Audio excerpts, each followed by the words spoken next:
In the words of academic Niall Ferguson, the 100 years after 1900 were without question the bloodiest century in modern history, and this is clear to see by the many wars, conflicts, acts of terrorism and genocide which have occurred throughout the 20th century. This can be seen in events such as both of the World Wars, the Vietnam War, the Troubles in Northern Ireland, the Holocaust, and the Rwanda genocide, and many more. But in particular, I have chosen to focus on the killing and brutality which occurred during the Great War of 1914 to 1918. Arguably thought of as the catalyst for the horrific events that occurred throughout the rest of the century, the First World War saw the first use of modern weapons such as tanks, machine guns, and chemical weapons. The war took the life of more than 9 million soldiers, with 21 million more wounded. Civilian casualties caused indirectly by the war was close to 10 million. However, one is left to wonder why these horrific events and the mass killing occurs. Some of these happen due to economic depression, ethnic conflicts, political agendas such as fascism and communism, enforcing control, religion, and the decline of morality are just some examples. The First World War in particular, as argued by Stevenson, the First World War became a global struggle but originated in Europe. It shattered a century of peace, since the defeat of the French Revolution and Napoleon in 1815. Although the 19th century was not entirely a century of peace, as there was limited arms conflicts throughout the century, but none of these were like the devastation caused by the Great War. After Napoleon's defeat, his enemies agreed on the summit meetings in times of crisis commonly known as the Concert of Europe. However, in 1914, Britain had offered a conference to which Austria-Hungary and Germany had refused, but mainly the war arose from economic development, growing economic interdependence experienced throughout the whole of Europe during the 19th century, which transformed domestic politics. It had major cultural impacts as there was a tidal wave of emigration throughout the world, and it transformed military technology of the countries. Considering some of these factors why the war arose, this still does not reflect an underlying reason behind the mass killing and brutality seen in the war.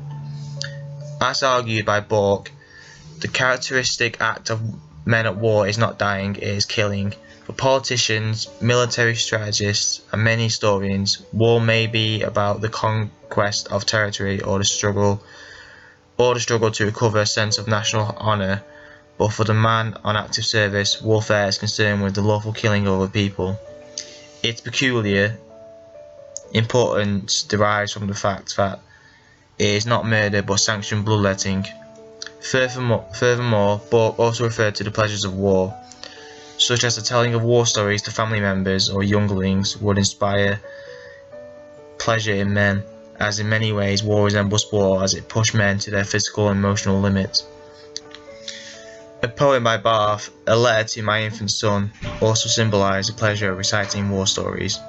Some day when you are hunting in the attic trunks, or bear your friends boasting of their brave fathers, I know that all excited you will ask me to tell war stories. How shall I answer you? Another factor to consider is the effect of propaganda on the male soldier and how that inspired those to join the armed forces during the First World War. This can be seen in clips from the film Battle of the Somme from 1916, where heroism is often emphasised rather than showing the true nature and devastation of the battle. Furthermore, the White Feather campaign meant that women could look down upon able-bodied men left behind as cowards. The white feather was used as a symbol of cowardice, and to be presented this was to be told that they were not considered the real men. This scheme was to provoke these men into questioning their gender identity and to enlist in the armed forces.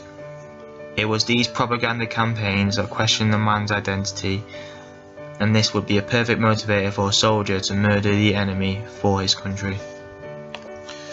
However, the war did not just reinforce masculinity, but also challenge the norms of it. The effects of the war did not just affect the country's landscapes, and is called by Saunders as socially constructed landscapes of in Flanders fields, but also affected the lives of soldiers. 41,000 British servicemen had amputations from World War I. Many of the men suffered from shell shock, later to be known as PTSD. post-traumatic stress disorder.